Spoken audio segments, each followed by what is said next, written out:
জলপাইগুড়ির দিকে নজর রাখবো, কারণ গতকালই আমরা যেমনটা দেখেছি যে লন্ডভন্ড হয়ে গেছে জলপাইগুড়ির একাধিক জায়গা। সেখানে পৌঁছে গিয়েছেন মমতা বন্দ্যোপাধ্যায়। রাতেই জলপাইগুড়ি হাসপাতালে পৌঁছে যান মমতা বন্দ্যোপাধ্যায় এবং সেখানে গিয়ে ক্ষতিগ্রস্তদের পরিবারের সঙ্গে কথা বলেন, পাশে থাকার আশ্বাস দিয়েছেন মমতা বন্দ্যোপাধ্যায়।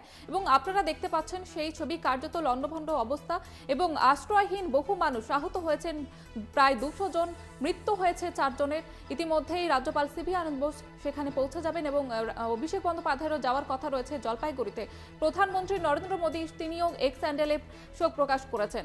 মমতা বন্দ্যোপাধ্যায় আজকে সেখানে গিয়েছেন গতকাল রাতে এবং সেখানে রাতেই জলপাইগুড়ি হাসপাতালে পৌঁছে যান, এলাকা পরিদর্শন করেন এবং প্রশাসনিক আধিকারিকদের নির্দেশ দেন সেখানে তৎপরতা গ্রহণ করার জন্য।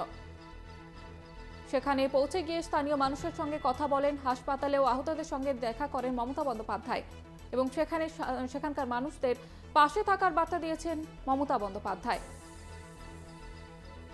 সেখানে পৌঁছে গিয়েছেন এবং সেই ছবি আপনারা দেখতে পাচ্ছেন। রাতেই এলাকা পরিদর্শনে বেরোন মমতা বন্দ্যোপাধ্যায়, সেখানে গিয়ে সাধারণ মানুষের সঙ্গে কথা বলেন এবং সেখানে গিয়ে কি বলেছেন মমতা বন্দ্যোপাধ্যায় শুনুন।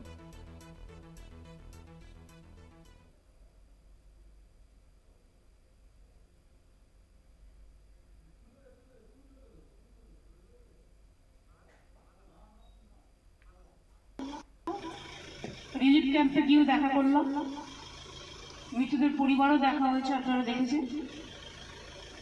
এদের ঘরবাড়ি কিচ্ছু নেই, যতক্ষণ ঘরবাড়ি করে না দেওয়া হবে এরা আশ্রয়হীন অবস্থায় রিলিফ ক্যাম্পেই তাদের সময় কাটাতে হবে।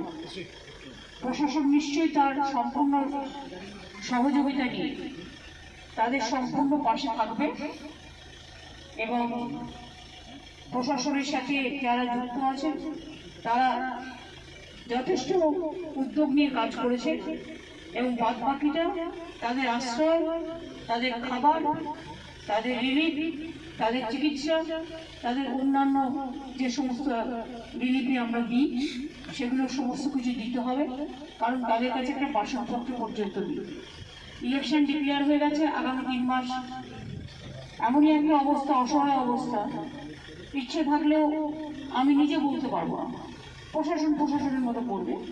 তবে আমি মনে করি ওদের বাসনপত্র থেকে শুরু করে আমাদেরও কিছু কিছু নিজেদের উদ্যোগ নিতে হবে, সরকার ছাড়াও।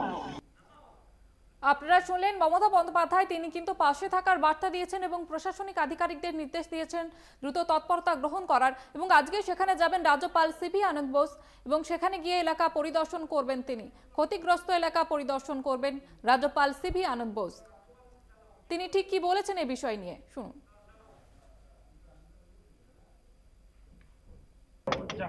We are all concerned about it.